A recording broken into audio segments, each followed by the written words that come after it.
warahmatullahi wabarakatuh.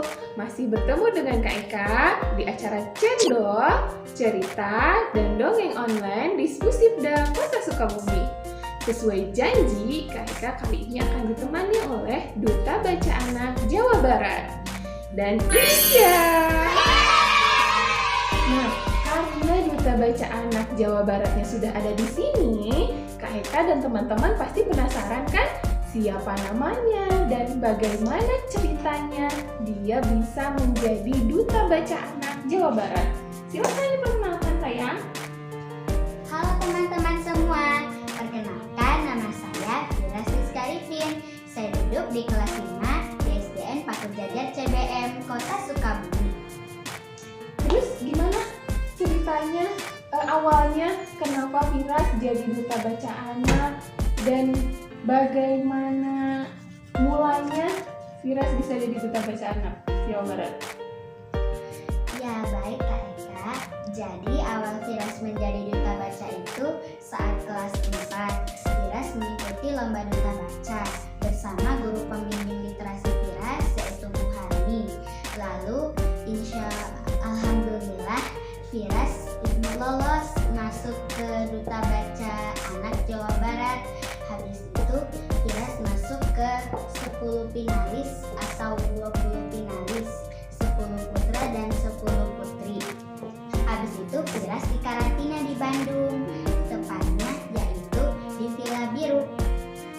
Oh gitu ya, hebat ya teman-teman ya.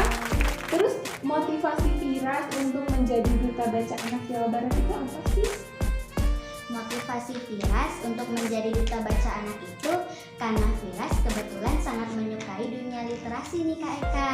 Yaitu tepatnya Firas suka membaca buku, membaca novel, dan membuat review buku juga. Hebat, keren ya.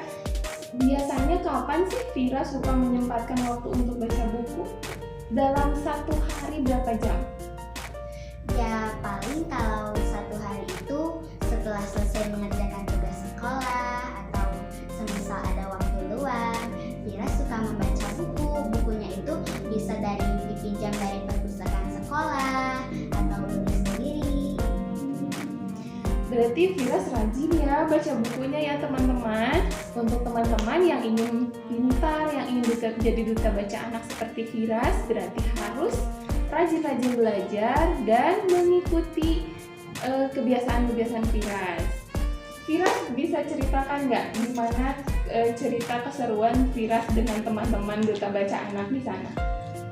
Ya awal Firas di karantina, Firas bisa berkenalan dengan teman-teman Firas, yaitu finalis Duta Baca juga nih Kak Eka, yaitu di seluruh Indonesia. Tepatnya di Jawa Barat, ada juga yang dari Bandung, ada juga yang dari kota-kota seperti Tasikmalaya. Juga Firas di karantina bisa belajar jadi lebih mandiri, lebih bisa rajin beribadahnya lagi, ditingkatkan. Ya begitu keseruan Firas bisa baca. Sekarang Kak Eka pengen tahu cita-cita Firas mau jadi apa kalau sudah besar nanti? Mungkinkah jadi pustakawan seperti Kak Eka? Cita-cita Firas kalau sudah besar itu sebenarnya ingin menjadi dokter umum nih Kak Eka. Makanya Firas banyak membaca buku tentang kesehatan tubuh, dan lain-lain juga. Hebat Firas, Kak Eka doakan semoga nanti Firas bisa menjadi dokter, menyelamatkan saudara-saudara kita yang sedang sakit. Ya, amin ya Allah ya Rabbal Alamin. Sekarang karena Kak Eka dan teman-teman pasti sudah penasaran, katanya Firas mau membacakan sebuah cerita legenda di acara Cendol ini. Firas sudah siap? Sudah siap. Oke, karena Firas sudah siap, Kak Eka persilahkan Firas untuk bercerita. Selamat bercerita. Assalamualaikum teman-teman semuanya. Kembali lagi nih dengan saya Firas Siska Arifin. Kali ini Firas akan bercerita di acara Cendol, yaitu cerita dan dongeng online di Pusipda Kota Sukabumi. Kali ini Firas akan bercerita tentang legenda dari Provinsi Jawa Barat yang berjudul Legenda Situ Bagendit. Dahulu kala hiduplah seorang janda muda yang kaya raya yang diberi nama oleh masyarakat setempat, yaitu Nyai Endit, yaitu orang kaya yang pelit.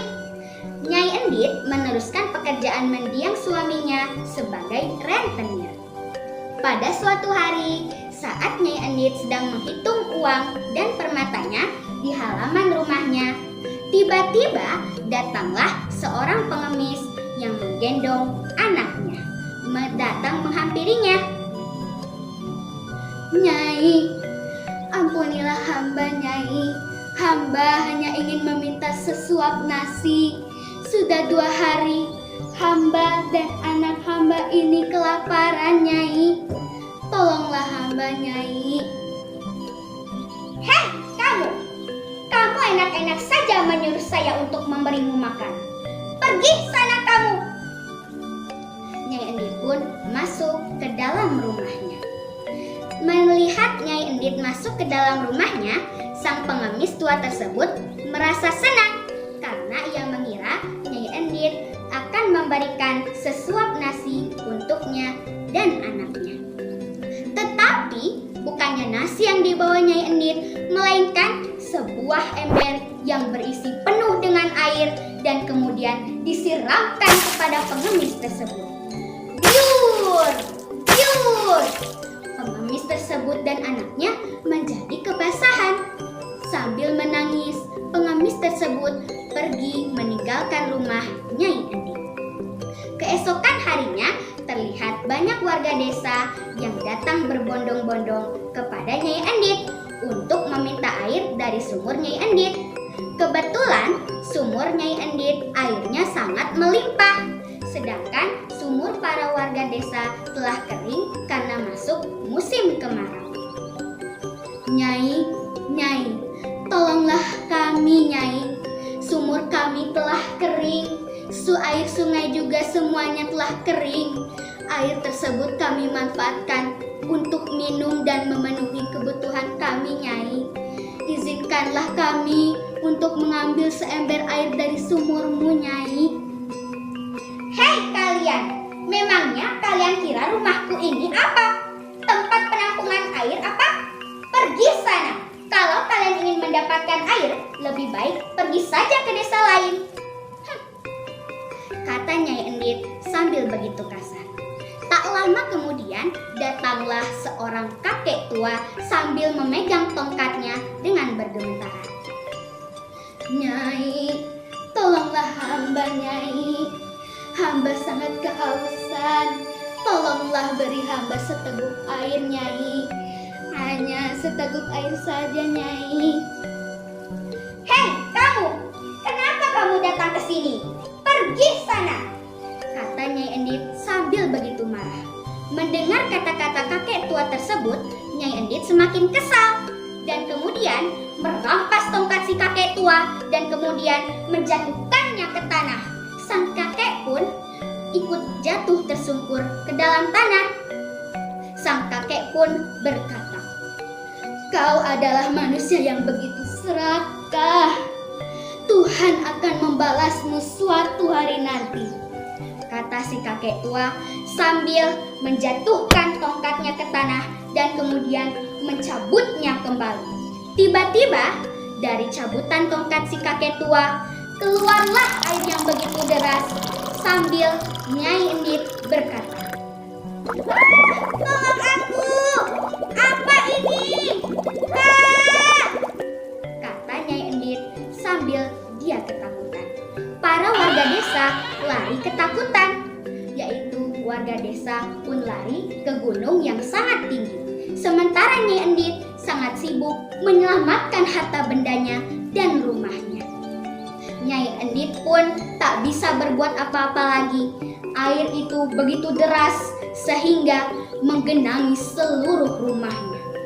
Nyai Endit pun tenggelam bersama harta bendanya. Tak cukup sampai di situ, bahkan air itu terus saja deras sampai menggenangi seluruh desa. Dan akhirnya sebuah danau pun terbentuk. Danau tersebut diberi nama Danau Situ Bagendit. Situ dalam bahasa Sunda artinya luas atau danau, sedangkan Bagenda Endit adalah singkatan dari Baginda atau Nyai Endit. Nah teman-teman, hikmah dari kisah legenda Danau Situ Bagendit adalah kita tidak boleh menjadi orang yang kikir atau sombong. Kita juga harus memberi kepada orang yang membutuhkan. Sekian cerita yang dapat Vira sampaikan. Apabila ada kesalahan, mohon dimaafkan. Wassalamualaikum warahmatullahi wabarakatuh. Nah teman-teman, itu dia cerita legenda Situ Bagendit yang sudah disampaikan oleh Duta Baca Anak Jawa Barat. Teman-teman, sebelum kita tutup acara ini, boleh kita dengarkan dulu pesan-pesan dari Firas untuk teman-teman? Silakan Firas. Pesan dari Firas untuk teman-teman adalah teman-teman harus lebih giat belajar, lebih rajin membaca buku, karena membaca buku adalah gudangnya ilmu. Dan juga harus rajin belajar untuk mewujudkan cita-cita teman-teman semuanya. Iya, itu dia pesannya dari Firas ya. Kita juga, Kak Eka boleh nambahin nih? Boleh. Teman-teman kalau misalnya nggak ada buku bacaan di rumah, silakan berkunjung ke perpustakaan karena perpustakaan meskipun dalam keadaan pandemi kita masih buka dengan cara membawa ke rumah atau dipinjam ke rumah dengan syarat untuk menjadi anggota perpustakaan terlebih dahulu. Terima kasih Firas waktunya. Mudah-mudahan nanti kita bisa bertemu lagi di sini di acara Cendol Cerita dan Dongeng Online di Pusipda Kota Sukabumi. Wassalamualaikum warahmatullahi wabarakatuh.